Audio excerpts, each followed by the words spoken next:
गरीब किसान को मिला राजा के पुरखों का संदूक। एक गांव में एक गरीब किसान रहता था। वह बहुत ही ईमानदार और मेहनती आदमी था। वह अपने छोटे से खेत में काम करता और बहुत ही खुश रहता था। गांव में किसान के ईमानदारी के बहुत ही चर्चा थे। उसका एक दोस्त था जो उस गांव के राजा के यहाँ सिपाही का काम करता था।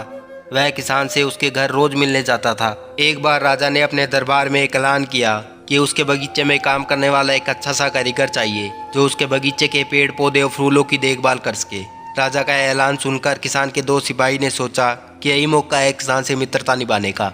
मैं उसे यहाँ बगीचे में काम पर लगवा देता हूँ, उसका और मेरा साथ भी रहेगा और किसान का भला भी हो जाएगा। यह सोचकर उसने राजा से कहा कि महाराज, मैं आपके लिए एक ऐसे आदमी को लेके आऊँगा जो यह काम अच्छे से कर लेगा। राजा ने सिपाही से कहा कि जाओ, कल से ही उसे बगीचे में काम करने के लिए कह दो। उसी वक्त वह सिपाही अपने दोस्त किसान के पास पहुंच गया और उसने किसान को बगीचे के काम की सारी बात बता दी और किसान ने भी काम के लिए खुशी खुशी हाँ कह दिया। किसान अगले ही दिन अपने दोस्त के साथ राजमहल पहुंच गया। सिपाही उसे राजा के सामने लेके गया और राजा ने उस किसान को बगीचे की पूरी देखभाल का काम सौंप दिया।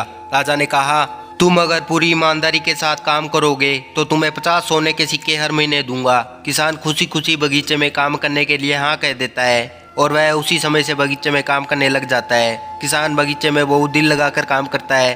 कुछ दिन बीत जाते हैं। किसान बगीचे को बहुत सुंदर हरा भरा बना देता है। राजा को उसका काम बहुत पसंद आता है। एक दिन किसान बगीचे में कुछ खुदाई कर रहा था। खुदाई के समय उसने जमीन के नीचे कुछ महसूस किया। उसने देखा जमीन में एक बड़ा सा संदूक दबा हुआ था। किसान ने वह संदूक बाहर निकाला और खोला तो हैरान रह गया। देखा वह सोने और चांदी से भरा हुआ था। यह देखकर किसान बहुत खुश हुआ और अपनी ईमानदारी दिखाते हुए राजा के पास पहुंचा। राजा किसान की ईमानदारी देखकर बहुत खुश हुआ और उसके साथ वहां गया जहां किसान ने संदूक निकाला था। राजा ने संदूक देखा और कहा कि हम कई वर्षों से संदूक खोज रहे थे। यह संदूक हमारे पुरखों का है।